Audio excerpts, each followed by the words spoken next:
नमस्कार दोस्तों, आज के इस विस्तृत विश्लेषण में आपका बहुत बहुत स्वागत है। यूपीएससी परीक्षा की तैयारी के नजरिए से आज हमारे पास कवर करने के लिए बहुत कुछ है, तो बिना एक भी सेकंड बर्बाद किए सीधे काम की बात पे आते हैं। हमारा लक्ष्य बिल्कुल साफ है, कम से कम समय में सभी जरूरी खबरों को पूरी गहराई के साथ समझना, ताकि आपकी तैयारी बिल्कुल सटीक रहे। चलिए फटाफट देख लेते हैं कि आज की चर्चा में हम क्या क्या डिकोड करने वाले हैं। आज के हमारे मुख्य विषय हैं अर्थव्यवस्था और ऊर्जा सुरक्षा, उसके बाद राजव्यवस्था और मौलिक अधिकार, फिर हम देखेंगे समाज और सामाजिक न्याय, इसके बाद मुख्य परीक्षा अभ्यास की रूपरेखा और अंत में हमारा फेवरेट रैपिड फायर रिवीजन। तो चलिए शुरुआत करते हैं हमारे पहले विषय से, अर्थव्यवस्था और ऊर्जा सुरक्षा।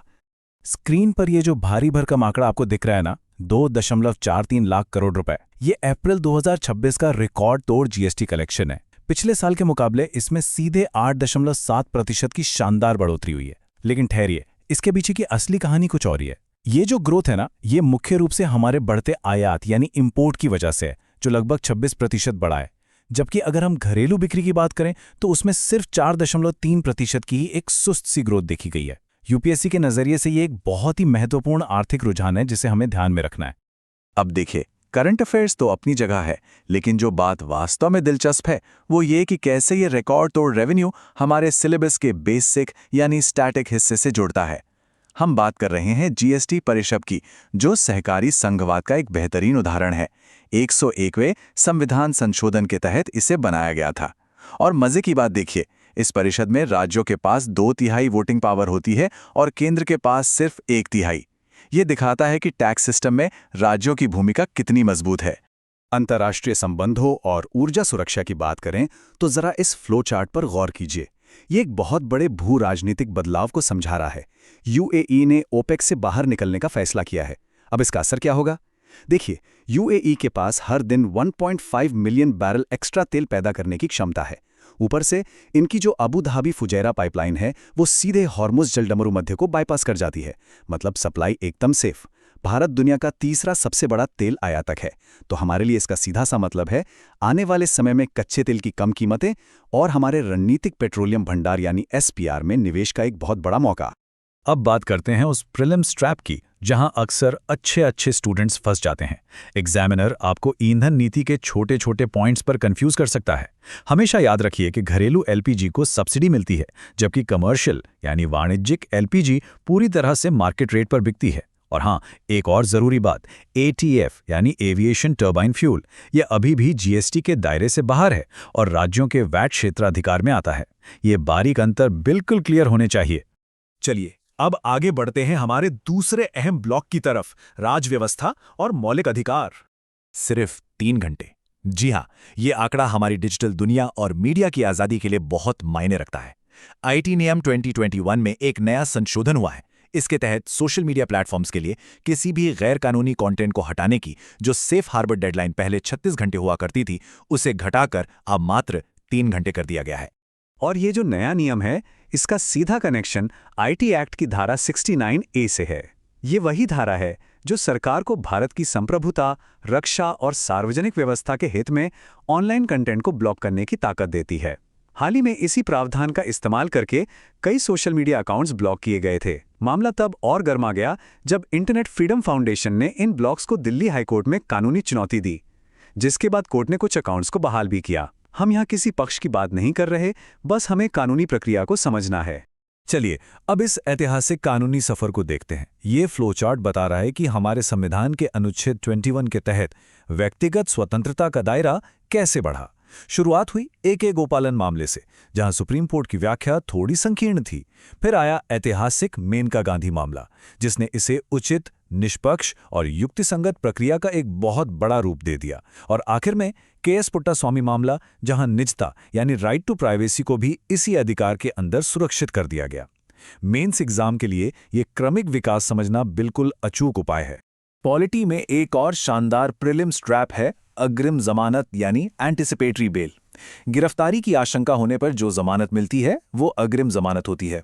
पहले ये सीआरपीसी की धारा 438 में आती थी, लेकिन अब याद रखिएगा, इसे नए कानून BNSS यानी भारतीय नागरिक सुरक्षा संहिता द्वारा रिप्लेस कर दिया गया है।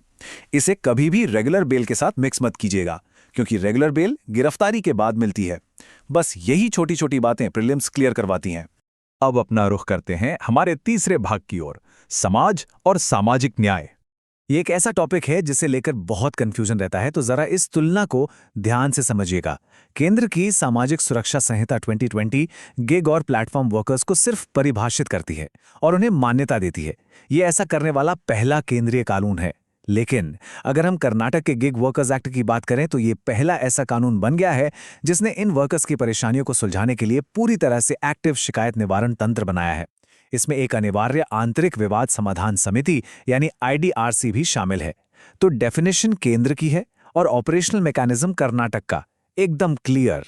समाज के एक और बहुत बड़े और संवेदनशील मुद्दे पर आते हैं। साल 2027 में भारत अपनी अगली जनगणना करने जा रहा है और खास बात यह है कि इसमें डिजिटल स्वगणना के साथ साथ एक अलग जाति गणना का चरण भी शामिल होगा। अब सवाल यह है कि ये डेटा इतना जरूरी क्यों है? आसान भाषा में समझें तो ये आरक्षण नीतियों के लिए एक पक्का सबूत या साक्ष्य आधार देगा, सरकारी योजनाओं का फायदा सही लोगों तक पहुंचाने में मदद करेगा और सबसे अहम, जस्टिस रोहिणी आयोग जैसे OBC उप वर्गीकरण के जो प्रयास हैं उन्हें एक सही दिशा दिखाएगा। और अब वक्त है इस पूरी नॉलेज को समेटने का। मुख्य परीक्षा अभ्यास रूपरेखा। GS पेपर 2 के लिए ये सवाल बहुत ही शानदार है। सवाल कहता है कि सुप्रीम कोर्ट जो अग्रिम जमानत देता है वो व्यक्तिगत स्वतंत्रता के एक बहुत बड़े न्यायिक दर्शन को दिखाता है। इसका विश्लेषण करना है। अब आपके मन में सवाल आएगा कि इसे टैकल कैसे करें, चलिए देखते हैं। तो इस आंसर को हम इस स्ट्रक्चर में फ्रेम करेंगे।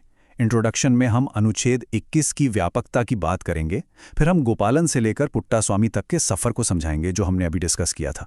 मुद्दे वाले हिस्से में हम एकदम निष्पक्ष और एकेडमिक भाषा में बताएंगे कि कैसे आपराधिक कानून के राजनीतिक दुरुपयोग की आशंका रहती है और इसका क्या चिलिंग इफेक्ट हो सकता है।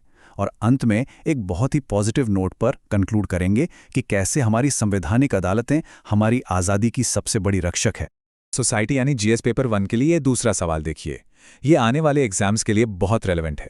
इसमें पूछा गया है कि नीति निर्माण में जातिगत डेटा का क्या महत्व है और एक इतने बड़े लोकतंत्र में इसे आयोजित करने की चुनौतियां क्या हैं। इस सवाल की सबसे बड़ी डिमांड है बैलेंस।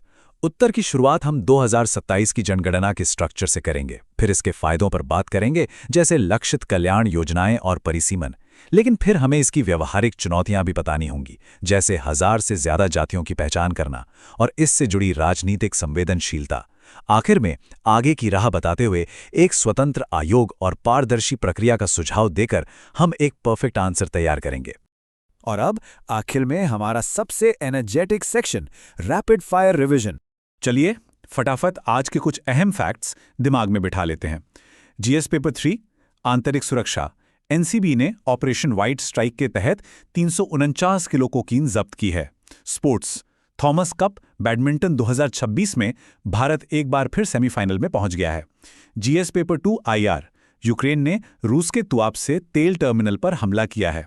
और अंत में ऊर्जा सेक्टर, UAE के पास 113 बिलियन बैरल तेल भंडार है और इसी के साथ वो दुनिया का छठा सबसे बड़ा भंडार बन गया है। एकदम क्रिस्प और टू द पॉइंट।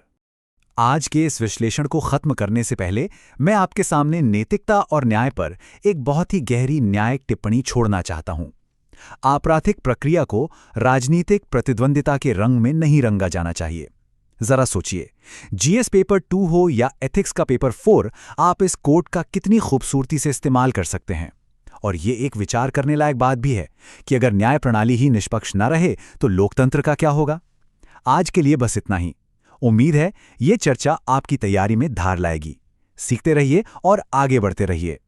तो ये थी आज की मुख्य खबरें, लेकिन अगर आप और डिटेल में जाना चाहते हैं तो इस पूरे एनालिसिस की PDF, जिसमें डिटेल्ड नोट्स और प्रीलिम्स के लिए MCQs भी शामिल हैं, वो आपको हमारे टेलीग्राम चैनल पर मिल जाएगी।